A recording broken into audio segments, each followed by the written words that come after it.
The story I'm about to tell you is not just another campfire tale. It's a warning.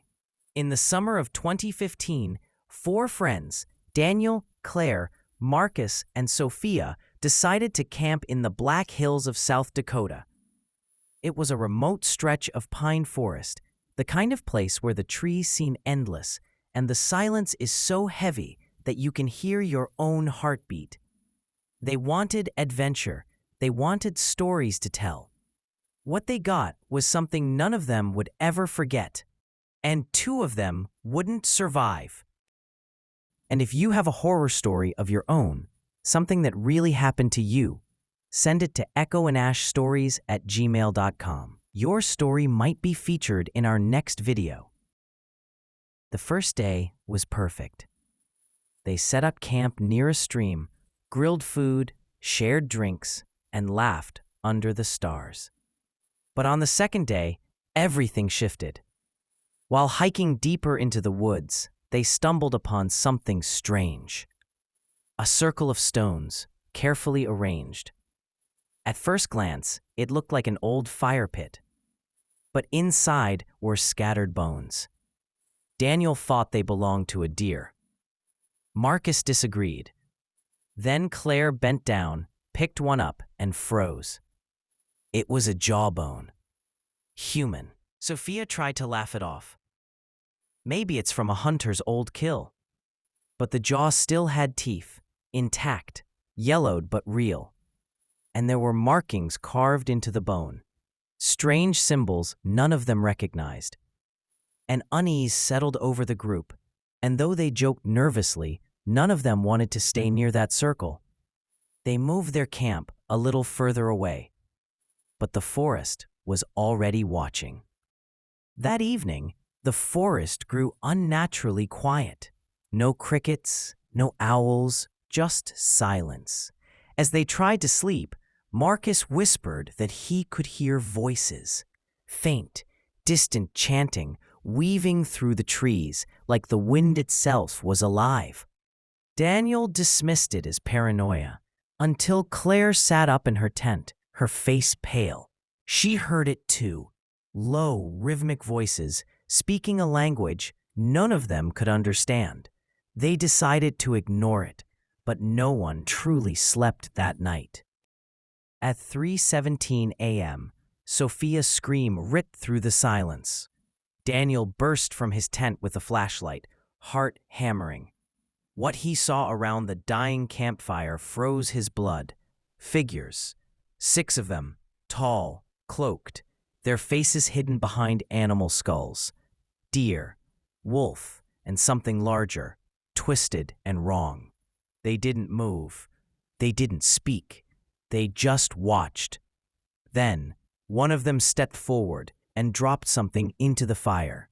A severed deer head. Its eyes still glistened, wet and lifeless. The chanting returned, louder now, surrounding them, though the figures never opened their mouths. Marcus panicked. He grabbed a branch and swung, yelling for the others to run. And that's exactly what they did. The 4 friends ran blindly through the forest, branches tearing their skin, lungs burning. The sound of footsteps followed them, heavy, synchronized, impossible to outrun. When they reached an old logging road, they collapsed, gasping for breath. That's when they realized Marcus and Sophia were gone. Claire sobbed, begging Daniel to go back, but Daniel refused. He was convinced if they returned, they'd never come out again. They spent the rest of the night stumbling down the road, praying for help. The next morning, rangers found Daniel and Claire wandering in shock. A massive search began. They found Marcus's backpack a week later. It was torn open, soaked in blood, hidden beneath a pile of pine branches. But Marcus himself was gone. Sophia's fate was worse. 2 years later, hikers discovered another stone circle deep in the forest. Inside it lay a skull, decorated with carvings. Forensic tests confirmed it was hers. Claire never spoke publicly about what happened. Daniel gave one interview before disappearing from public life. Both swore they never saw Marcus or Sophia after that night. Locals whisper out old cults in those woods. Rituals tied to the land, older than the settlements, older than memory. Some say the figures were guardians of the forest. Others say they were something else entirely, inhuman, wearing bones to mock the living. Whatever they were, they left their mark. To this day, hikers vanish in the Black Hills without explanation. Campsites are found abandoned with fires still burning, and always, the stone circles remain. Oh, this was Echo and Ash Stories. If this tale chilled you, hit like, click subscribe, and share it with someone who dares to camp in the dark. And if you have a real horror story of your own, send it to echoandashstories@gmail.com. Your nightmare could become our next video. Because remember, sometimes the forest doesn't want you to leave.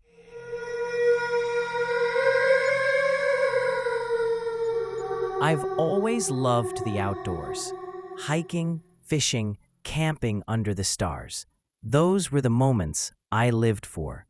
Back in the summer of 2019, my two friends and I decided to take a trip into the deep woods of northern Montana.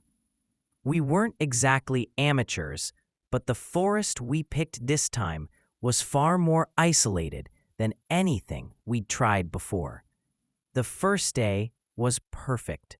Clear skies, crisp air, and a trail that wound miles away from civilization. By the time we set up camp near a small stream, it already felt like we were in another world. No cell service, no other hikers, just us and the endless trees. That night, though, everything changed.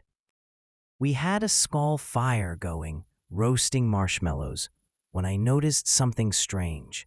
The forest had gone completely silent. If you've camped before, you know how wrong that feels. No crickets, no owls, not even the wind through the leaves, just stillness. I tried to laugh it off, but then we heard it. Branches snapping, heavy footsteps circling just beyond the tree line. At first, we thought it might be a deer or maybe a bear, but the pacing was too deliberate, almost human. My friend Jason grabbed his flashlight and shined it into the woods. Nothing, but the sound didn't stop. The footsteps moved slowly around our camp, always just out of reach. We barely slept that night. Every time I started to drift off, I'd hear something crunching closer, then pulling back, like it wanted us to know it was there. The second night was worse. Around midnight, I woke to the sound of whispering. I froze, holding my breath. It wasn't my friends. They were both asleep. The voices came from the woods, low and hushed, like multiple people talking just beyond the darkness. I shook Jason awake. He heard it too. We sat there, clutching a hatchet and a hunting knife as the whispers grew clearer, but we couldn't make out any words, just the rhythm, circling us again and again. Suddenly the whisper stopped, total silence. Then 3 sharp knocks, on a tree, right behind our tent. We bolted out with flashlights, shouting into the forest. Nothing. No one. Just blackness between the pines. That was it. We didn't wait for daylight. We tore down camp in record time and hiked back toward the trail, stumbling in the dark with only headlamps. Every so often, I'd glance back and swear I saw a figure standing far between the trees, watching us. We finally made it back to the car at dawn, exhausted and terrified. None of us spoke during the ride home. To this day, none of us can explain what happened out there. But sometimes, late at night, I still hear those whispers.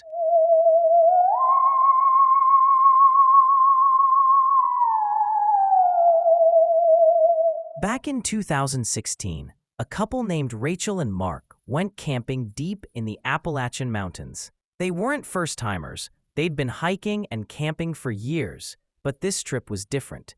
They wanted to push further into the wilderness, away from the marked trails, and set up camp where no one else would be. By their second day, the forest grew thick and eerie. The deeper they went, the less sunlight reached the ground, and the usual signs of wildlife faded. No birds, no squirrels, just silence. Around evening, while searching for a spot to pitch their tent, they stumbled upon something unexpected: an old wooden cabin, hidden among the trees. Its roof sagged, the windows were broken, and the door hung loosely from rusted hinges. Rachel thought it looked abandoned for decades, but Mark, he insisted they should check inside. The moment they stepped in, the smell hit them.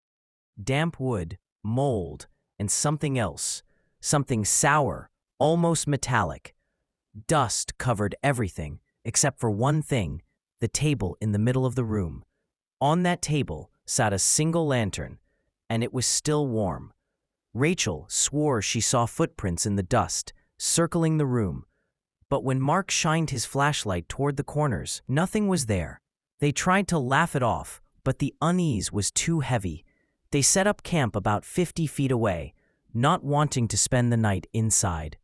That night, just past midnight, Rachel woke to the sound of the cabin door creaking open. She sat up, heart racing, and nudged Mark awake. Together, they watched as a faint glow lit up inside the cabin. The lantern, the same lantern they had seen earlier, was burning. Mark grabbed his flashlight and whispered that maybe someone really lived there. But as he scanned the tree line, Rachel froze. Someone, or something, was standing in the window of the cabin. Tall, thin, and completely still, just watching them. Before they could react, the lantern went out. Total darkness. The next thing they heard was soft, deliberate footsteps crunching the leaves outside their tent. Slow, circling, closer. They didn't wait. In complete panic, they packed what little they could and ran through the forest, guided only by their flashlights. They didn't stop until sunrise, when they finally reached the main trail. To this day, they don't know who or what was in that cabin. All they know is that it followed them, and it wanted them to stay.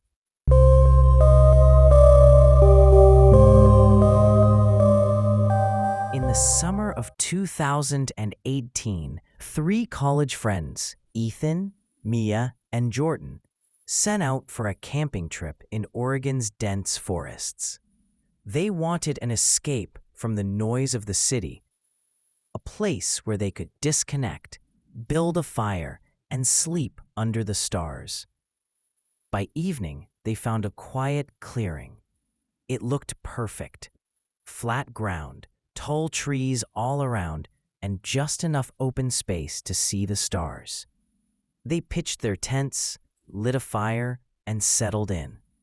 The night was calm, too calm. Mia kept saying she felt like they were being watched, but Ethan and Jordan laughed it off. The woods can play tricks on your mind, they said. At around 2 a.m., Jordan woke up to use the bathroom. But when he stepped outside his tent, something was wrong. The fire they had left burning was completely gone. Not even ashes remained. Stranger still, the other 2 tents were missing. He stood frozen in shock. No Mia, no Ethan, just the dark forest stretching endlessly around him. Thinking they were messing with him, he called out their names. His voice echoed, but no one answered. He grabbed his flashlight and swept the clearing, and that's when he saw it. There were drag marks in the dirt, long streaks leading away from the campsite. deep into the trees. Jordan followed them, heart pounding, until he noticed something else.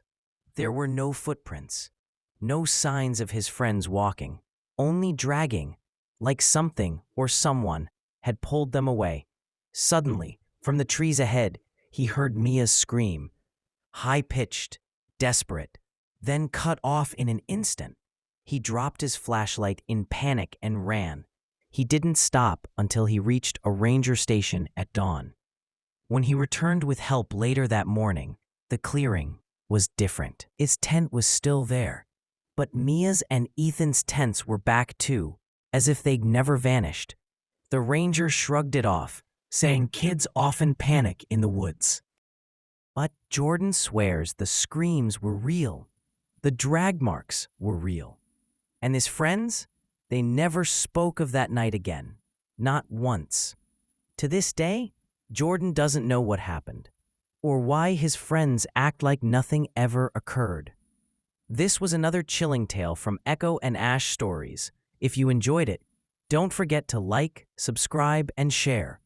And if you have a horror story of your own, something that really happened to you, send it to echoandashstories@gmail.com. Your story might be featured in our next video, because sometimes the forest doesn't just hide animals.